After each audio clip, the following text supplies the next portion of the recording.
കുസൃതിയായിട്ട് വേണം പറയാനായിട്ട്, ബുദ്ധിപരമായിട്ട് ആലോചിച്ചിട്ട് പറയരുത്. അടിക്കാൻ വേണ്ടി ഉണ്ടാക്കുന്നത് എന്താണ്? അടിക്കാൻ വേണ്ടി ഉണ്ടാക്കുന്നത്, അടിക്കാൻ വേണ്ടി ഉണ്ടാക്കുന്നത് എന്ത്? ഇത് കുസൃതി ചോദ്യമാണ്.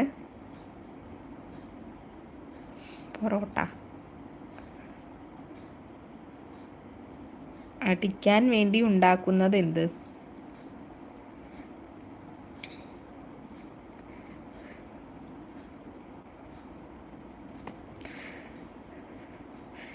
അടിക്കാൻ വേണ്ടി ഉണ്ടാക്കുന്നത് ചെണ്ടയാണ്. ചെണ്ടയാണ് ഉദ്ദേശിച്ചത്. അടിക്കാൻ വേണ്ടി ഉണ്ടാക്കുന്നത് ഒരുപാട് പേര് വടി എന്നാണ് പറഞ്ഞിട്ട്. വടി അല്ല, ചെണ്ടയാണ്.